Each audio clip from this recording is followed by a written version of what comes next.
cái mà vua rồi vung sầm thì bằng ana chia chun zamang kanu chu ngoi vang vanga enge soita che I re le dei sia tin ka changa I dam thaim tin min ron zo ta o dam thai nang zo I varon kol kai ve ka ti ve hal sata nia ina win lo berotia ka ron be mai ngam lo chia ati chuan ka lom lo nga la ma se ka lom lo na chti lan kher tul ka ti lem lo o ani chu eng chung chang nge tin ka zot le vata eng lawania a pasal turi chu pem ni min ron ti tola ka vin rep chak lutuk ma se eng ang mi pon hi se kan nu la ni ve mewa in se ru cheu chung chuan ai chu pui la ve ka tim maya hai a u nei nanin bia lo shel te za thak mi pasal hwal to lo ngai zon khan tia kai pen dik ka ti lo chu wang chuan eng ki mi hretwa I bial pa kha I bula chuan tlangwa langin a ron in soi poni mai thai ma se mana anin nei na hi kalpui tum to nia isaka kha dam hlei theilo wangin anin nei ni kha kan son mai chawni nakum mai in nei turin kan rel thar leya chu chu lo hriat lo takin tin zoi te chuan min ron hril siam siama ka hrialom ma se ami pa hian nei tum lova chuan a thu mu hau lovin palai an kal ngot ani lom ni chuan mo kanin than don lo ka ti ve maka kanu chuan iwa han za puyom tak eng ki mi shebek chung point ma ni naw te pasal turi chu puyamo o ki sang deuh zok chuna ron tia ka mi tui tla ringot kanu hian duat taka min kau kala shelawa min vin po kala shelo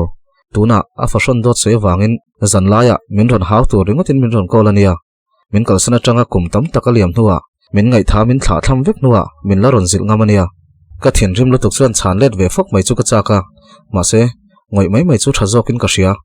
nang point eng mai hre chiang lo chu wang chuan hetiang lami ron soi lai don ani chuan min lo kol to su ka ti ve maka evan za pui om emo kanu kha ka ring ngama ka kal san chenia mi pa ngai takai nin chu ka rin nen a ron ti le chu ken sum thei to ngang lo eng ma ron soi ve su mi pasal hual mi pasal du lai po ngai zongila ron soi thei pakhat mai nei lo school kai rual po khani mai min kal sanin pasal nei ni lom ni eng ma ron soi ve ngam tur ni lo tin o kho der chuan ka changa epi khanak tu ka ron biang emile isaka kha anin na yangai ni top mai an ma ni kal tangin sum kan bana salu tuk to ala ron ti ham zui in ba chin rul ve mai tur ka boina tur om lo chu banai ang pona ron om thaine first class officer ang main ifanu hi ron nal thina sin aba ngai sak turin lo hril zok ro ka tia phone chu ka off maka kanuin min ron tong khum dan chu na ka tilu tuka ka mi tui ka dang zo lo ka mu jang thal dia ya kanu chiang taka ka hriat thei ve lai hun rei lo te ka nau pan lai ka hriat thei ang chu ka ngai tu le ta ka bianga chuan mi tui luang zoi zoya kanu wanga kum tam tak nuwa ka tra le voi khatna ni min ron duat se min ron mangai se min ron ngai sak se ka tilo ka phut lawa ka mamo lo bok ma se a fashona wanga keima zok min la ron dem wak chuan min tina ngoi ngoya ka mi tui chuan kalu kham te chu a bual hu zoya ka trap chuak hok chak ngoi ngoi ma se ka pi ti har ka lau bok si isaka chu ka han beringot done mani tin ka ngai tua ma se ani poina buaina le har satna tam tak keiman shom ka tiang ti hlo wangina zep thina engkim min shil du lo chan te chu ka hra thiam o rorin ka ria nia tuna karil runat na te hi shil ngotila ani poin engma ti thei nei don lawa aril ru ha zual mai mayang a mangai na hi hetiang te shep ani don ti lo hriata lo mel hriat lo top turania zandar som pakhat le chan ve vel ani towa kamu thei thlot lo thom dim tak chun ka thau chuak them thema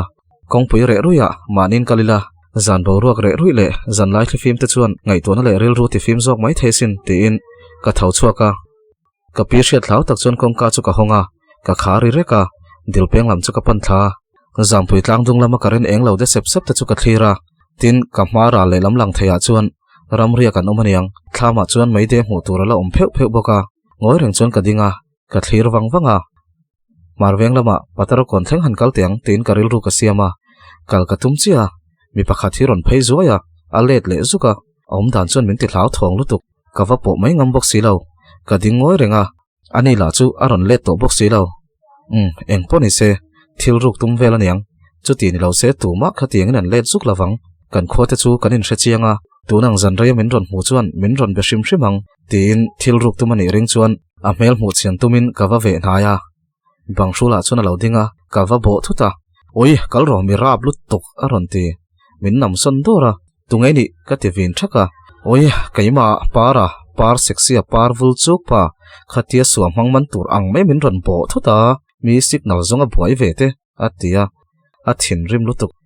oi ka ti pal lutuk mi khol pa khai ni mo ka tia niang chu imol ati muka oi ka zak lutuk a awring boxi mi nan siang ti ka hlau lutuk engi khata khan banga khani be troi khera ka ti chuan helaya te hian voda signal om zewalom atia e voda sim ka ti mangelo in thlasung deuh chuan ka tia manglo voksa ka mang nin om imol lutuk email that reu nen ati zui she oi signal po bole von to kaning e he khwa ka lo pan kher chu ati nung nunga a avan poimo om em tu nang zan raya ka tia o poimo ve bukang chu kan bial no te khoharin kan ta theu dor sin he signal che hian mi in mangai na in kara ti top thei ti hret che atile min ron en chianga oi voina vur zuar mail thadeu te khai ni mo ente email hi a class stop min lo hotspot zuai te ati zom zata kanui suka oi kalle ngal ka tumasin ka tia kalro mi mang angin kan oma ti in banga chuna betle local ve maila zanlai uak ka nei dona kalpain ka hotspot chui manganga ni mailom ka tia e onia zanlai uak hi sela sin mail thasia iti om reng ani kan lo zuyang che atia pho deuh chuan min ron zuya kan khuwa hi chuan airtel le jio hi tha ma se tun hai hian jio po hi amumal lo lutuka achang hian ron tha emema achiatina chele waka karena thi te hian chiat zuk hi chingamo airtel hi thaber mai ka tia para chuan nia thing tlang shim mai chuan airtel le cia hi keng to pila thaber mai ni hi ti na phone chu type molmola enge cia chu ken khera tulna tin ka zota o konga khothai ema phai khok brass nok na tur ken renga ngai lom ti in a phun luka i thian te vel hotspot connect sak turan om mai lo em ni ka ti chuan om se zan la ya sulai banga son ka be troi pe ring em ni ati muka enia ka ti ringot a tong hlok ka ti lutuka ka ngei leklek ama buk chuan taktaka room shana vek min ria tir sia kai hi anin hnuaya an naute bula ka riaka thian te ho in chungan riak vek sia tu ma kha khau ngam hek lo an wifi password an soila kha hret to der lo ka har lak lo bok sia karon chuak phei nuai ani hi ma se a boruwa ka nuam phian mai ti zia chi ni hi ala ti zuya kalpa chon phone chu met mol mola nangzo ki van chuak zan ve korte ke este hi ni lo mo a ti ringot iti om ang love a tin ka noi suka ka ti mai ni kha tin a noi su ril ru halu tuka boruak thiang ton tumin ka kalkwal mai ni hi ka tia para chuan soila pui theina chaka nei mai theisin atia ngoiro soidon chuan a seilu tuk isha thiam lawang ka tia oi kan no pan lai history not thui tak po sha thiam lo bai hat po thei hian mo e thu soi zong chu sha thiam vek lo maila nang pui na tur khop lek chu thuron ka nei thei shimang sha thiam kher lo pon redia mema atia kalom nakina hun thate lo om chuan ka shil don chene ka tia marveng chu kan thleng chho towa kimi chu ka ko har doni monile tin ka ngai towa ma se a thian rim don sia a hawe mai ani point hau tak min tir ve zia tho tin ka kola ala thei mi alo ka kol le ngat ngata ala thei chuang lo ente thian pa solaya son ka thian nu ten oma vati buai zo yang ka tia va hawe signal nei zok ni box sia tin min zui ve to pa kimi chu ka kol le a mu chua mel deuh chuan min ron changa o enge zana rai to si aron tinung nunga hai in kom thlanga kan oma lo dak lok te ka tia enge ti pa chuna ron daka engma karon kalkol mai ka tia iril ru ha le to mi aron ti ai ka kalkol mai tin ka chang ani chuan enga tinge min ron kol khera muttui lai lain atia a thin rim lutuk shil du cheka naya ka tia o soiro vatin atia tuidoin muro chu te mai chu ka tia chu zong chu ati muk o ni ka ti chia chu ka tlai war thap nga lo horo atia phone chu da mak kanui suka kan let le ka thil ton sang chuan ka ngai tu na rit chur po chu min chok jang deuh huain ka ria ka ril ru buai noi po re dewa tero kan let thadon em ni ka tia poi hlei nem ka biak nu po amu dai to atia kan veng lam pan chuan kan chuk le nak tu kai hokar kheng hak le don em ati zat zata o ngak done min lo dor le la ka ti chuan nia khualum viau chuan ka ron phei leng chu lawa ina tom chut chut hi ka hring nun hian a zo lo a ti deuh zek a te zek zela te rel ru supin kanuya kan veng chu kan thlenga piruat te in lampan chuan a penga keipo kanin lampan chuan ka chho ngala mi khwal pa ran ti moni nena kanin manvel kha ka ngai to leta kanuya zabok sia ka zak bok sia ka ngai to chho zela kanui varvara ka holam chu ka hlim ta phian chu tin kanui sup suka kanu thu saile emi pon lang to lo hlim deuh chuan ka le chawa in kalu ta thom dim thayang ber chuan kalu ta kongka chu ka kal ngala sana kaina dal khata lo ri trep to a mutna lam chu ka pan ngala ka phone a chuan lalpa nen cholna tui kama ti chu play in reilo te a kamu hiu chui ta ngala jing dang ang bokin ma ta ka thole a classic chhotana jing thopo pai om lo chhotan khop mai kom chakpa tho ma zo khun season kan thleng chhole trep to ni zan lam ka men rei deu wang chuan mut chu ka kham vak lawa ka ham deuh bai bai renga ma se amak lutuk tho ma ka pai lo po hian daruk dar nga le chan ve chho vel hi chuan ka har nge nge zela ka ti than lutuk wang hi niang exercise la chuan ka zuang le vela stretching te chu ka ti vela rei ek tlang lam atang chuan fa wang ni chu aron chuak siar siara jing tho ma nuam ka ti chan amoi tak zitani kom chakpa chu ron chukin aron ham bai bai ya tukin jing chu aron ti rual chuan min tho khal ve khang lang elo kalo ti khala anui suka November vela ni chawanga I tho ma le peidon lo tin anuya tun tum chu ka tang mar reng don tin nui sang chuan ka lo changa thutleng hi lo la chuak ngal mai thin la tin aron nui varvara nangma zo khan siam to la ni mai nilum aya hun chho trep to le ngal ka tia karlia kan siam don ya ati maya thingpui chu lam hain kan zuk siam angai ka lo ti loka thingpui chu ka zuk siam saka cher chu la chuakin kan ti ti le siam siama esaka chungchang chu kan soya ain lu alai lu sak tu tur te chu min shila sena nauten ni ti ka hria chu ka thina rim lutuk so pa thil ti vek so alo ni le lo mo ka tia ora menga chuan ani chi alo niang esaka pa zo khan lu atir to lo turena ron tia chu chu sena ten hena lu turena zuk zorani ber chu ati chuar chora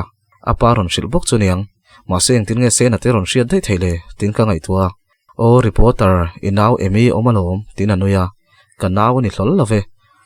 ka hre thiam hemi te hi arukin an tang ho reng ani mo tin ka phun hlak laka ura menga chuan kanawania ka du sak viawa ma se hetiang te shepain tor dun ai chuan in then ri mai ola isaka bula phai chuan ka sai du hau lawa ma se nang chu ino pante ta tanga kan chom chhainia epi hi ngai tola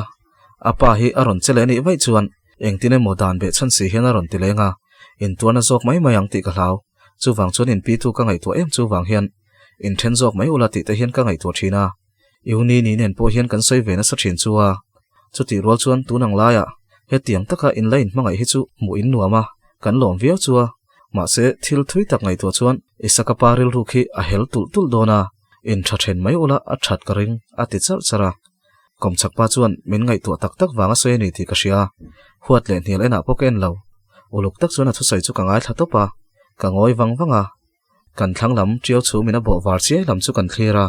ora menga chuan an moi ni tro aron ti chuak lola kai chuan engmo ka ti huwa o I thlir ve renga mo ka tia khu kan thanglam khu atia e niama se chuna chuan an bole ve kanga a reilo ve ka tia nia hringnun po hi tiang chiak khu nia reilo te chung chia mi te hmutan kan vul dona kan moina hi chu reilo te chawani awanglai hi aliam zung zunga kumatama upat lam kan pan zel lo theilawa nakina heng kan hun te hi midangin an laron luanga kaini chu khung triau chhum te ang khuan kan la tham ral ve thua yang chu wang chuan kan thatla hian kan chung kwa kan hmangai te tan hian thei top chu hi a hlu berin ka hria ti in min shil mual muala a soyom zia chu hre thiam vek lo maila isaka ai chuan kapi thlang jok turin min ti na ni berin ka hria uni ni chu ron aw lawa ron chhoro voin chu ruati te po han pui vero thian te pasal mystery kan nei atia alom der ve emema tin jing kar kar aron ang le to ora menga chuan kha khania ama zok hian in hlo nai mu chuan kal zok ro ti zela pui ka han tum ve po hian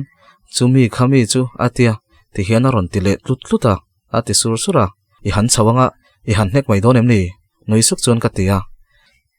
kan han vai dewange a ang pai lutuk mai tin a noi suka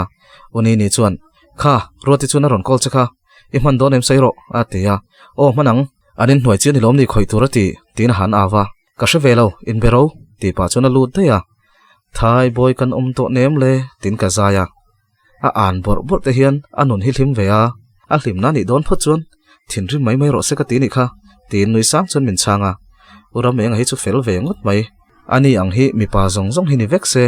tu nu pa ma hi anin then ka ring lo tin ka ngai tua uram eng a chuan aron an le main ka han chawange kan han vai ange a ang chung nuama chuan min choltir min thutir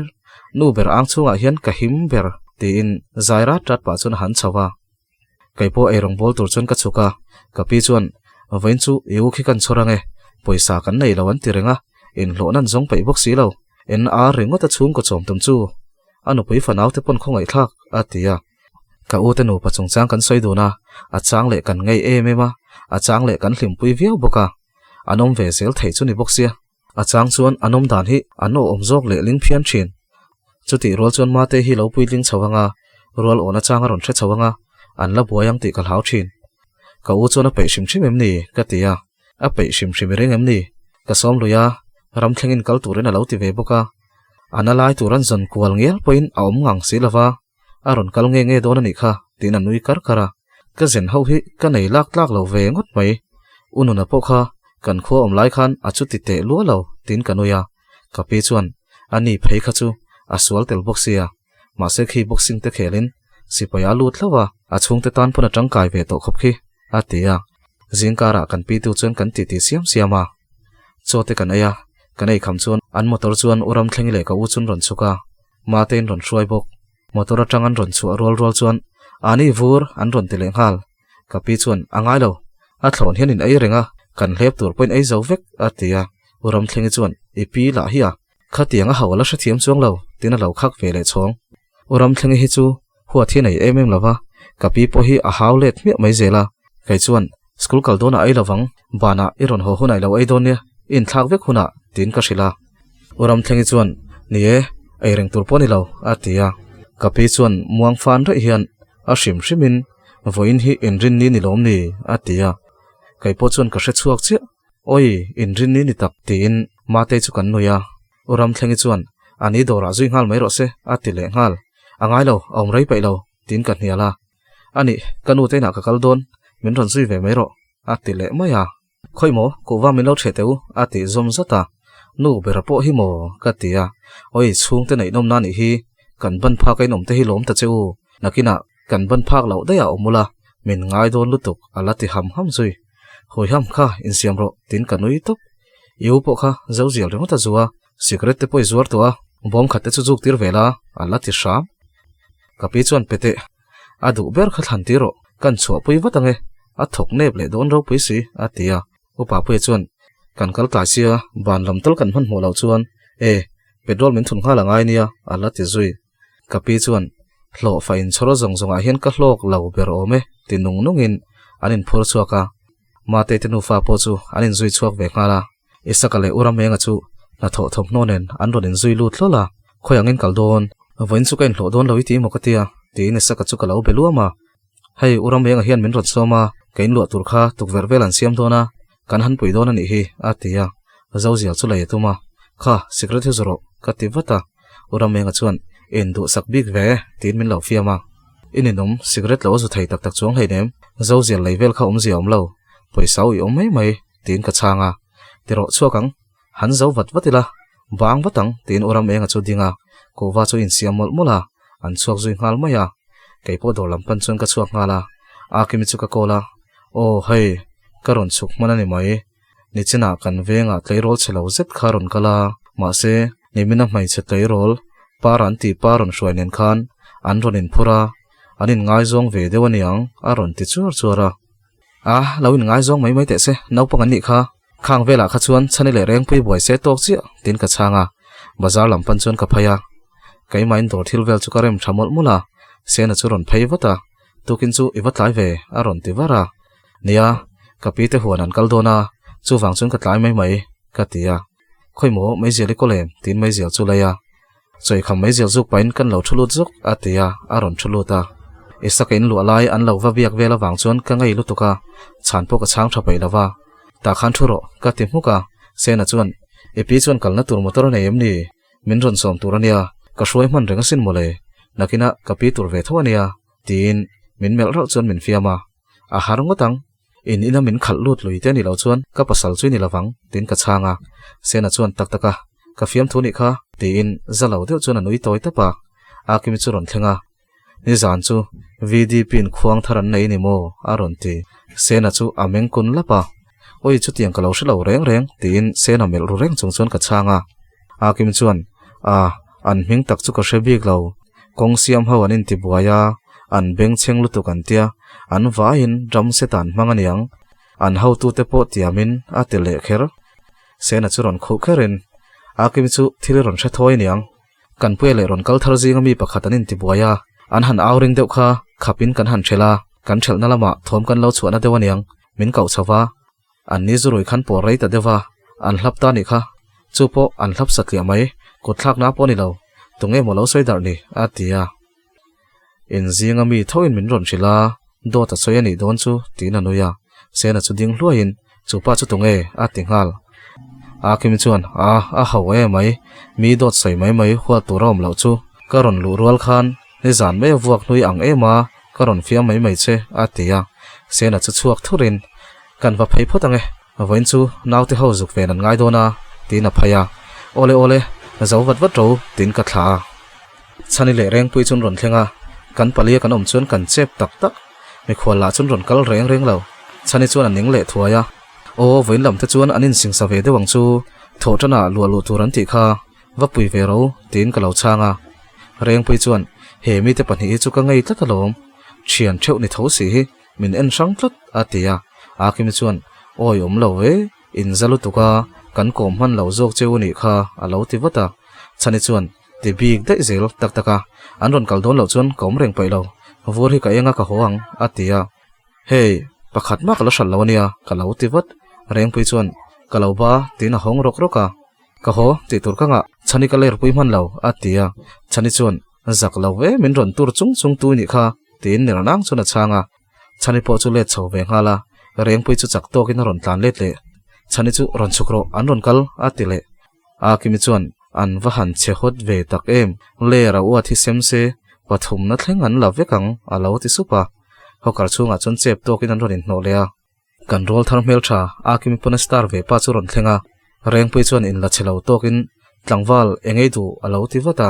chani chuan keimai mni alo ti zong ve nga zata chu pa po chu anui ve warwara anui zonga harwal moi tak le war tak ron lang te chu mu nom thamatling tak a mel thare e mani hi anui moi boxi chu rol thar chuan reng pui chu en vung in pi perekin kolvem ati supa pi ati huwa akiminen chuan kan lo nui na salutuk chani chuan pereki du emni ke hi pereka chuan min hmang mai ta che a lo ti le man akimi chuan rang vakil na pereki ang tak a lo ti supa chani chu thin rim tokin an ner suka chu rol thar lam chu hoin ka thinlung hi I thinlunga kil be na nem ni perek chui duwa atilea reng pui chu hoi poron hoi to lo atum bara chu pa chuan pi inei chuan min lo petea kam han holo tuka anun min ron tira a ron ti chani po chu thin rim lutuk enla perek zorna ni ni siami sota son dam doi dora son an zuar atti muka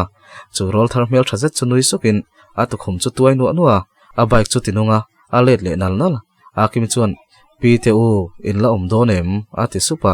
reng pui chuan lo hal su ati supa chani chuan oi hanin ti thar le tum viau thin maila kan upato pi min ti tu hi ka tong le zeu zel huat tur nge pom top tur po ka thiam to lawea khapa khachu ama khangau fai veng boxia toy ni mel ati zui ngal reng pui chuan khatiang kha ka tai pani lo shim chu lawa nau pang fiam lai tu mang vel chi khan hei ka ti chak shim ma alo te ve bok akim chuan in nau pang chei chu alai khopalom in kun chur mai lom kai kha chu min ron siai zukin ka ria ati chu kanuya oi dot ka ngai thlapei lo a sei muang don si dot ani ti shareng chuin hak hlel deuin kan ngai thlave thapanga ka man lo an tia ani pani chuin fiam ton zukin an chuak daya akimi hena chuan ni zan lama kanu min ron ti dan vel chu ka hrila akimi chuan kanu chu ngai lutuka oi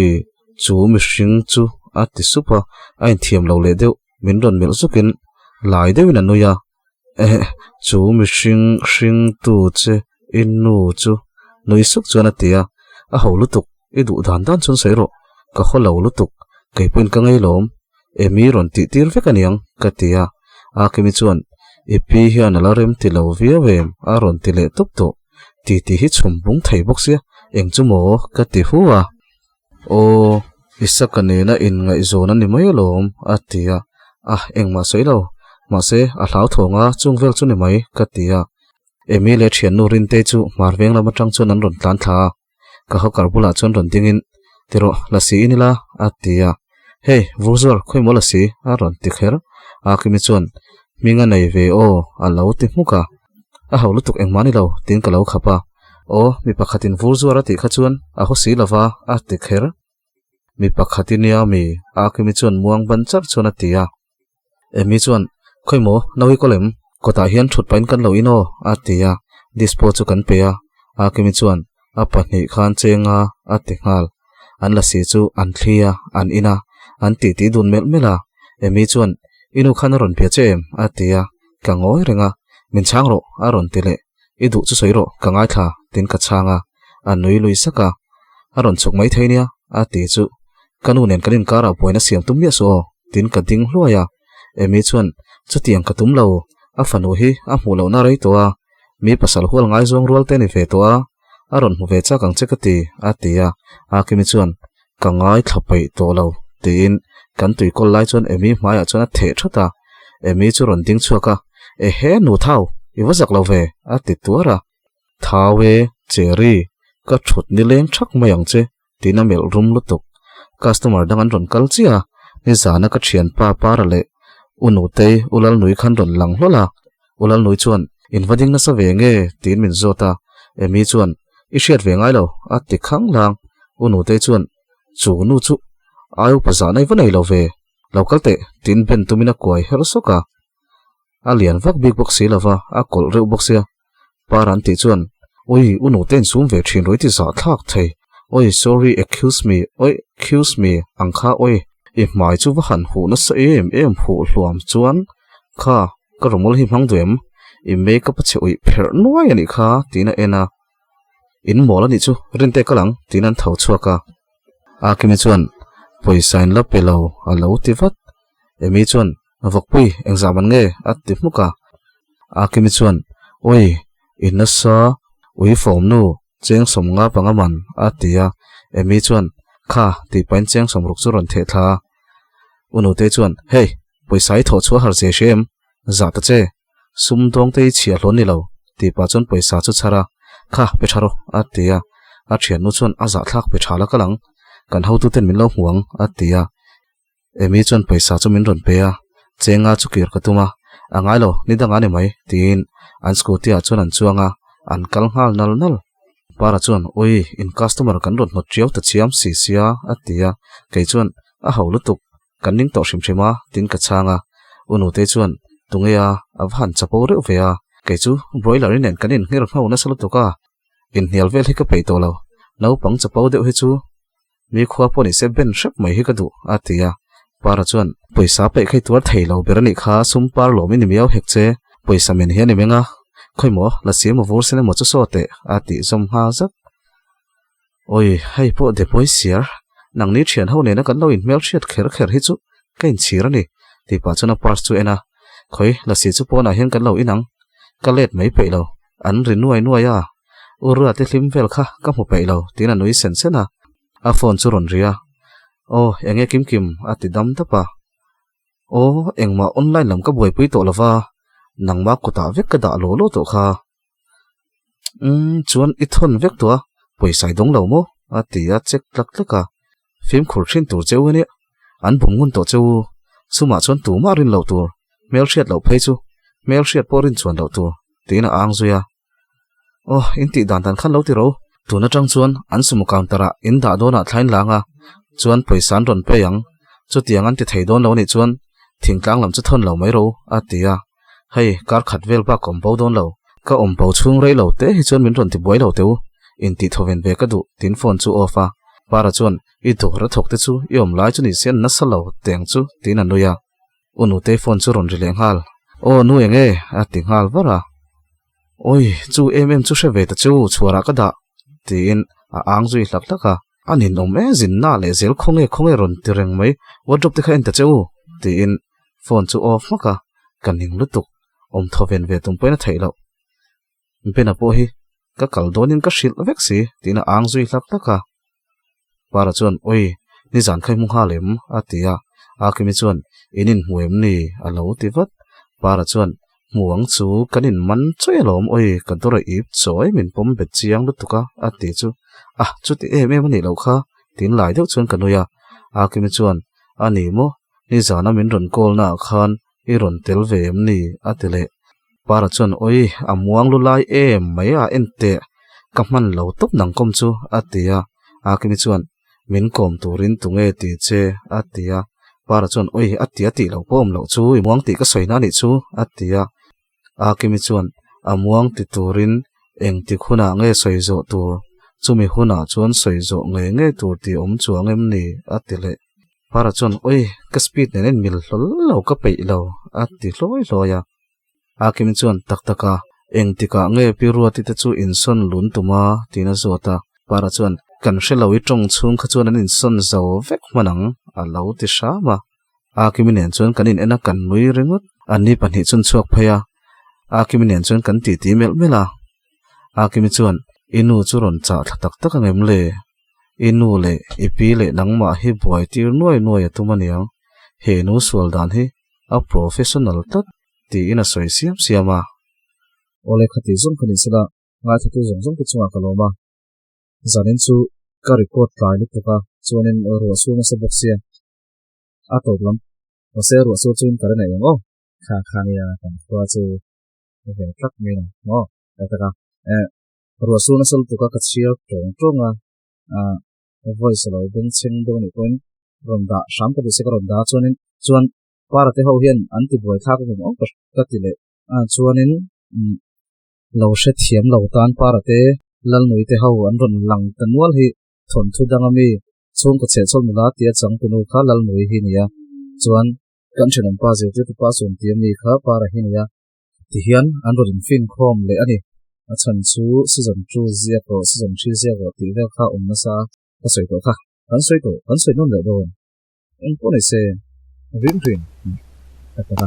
goodbye thank you very nice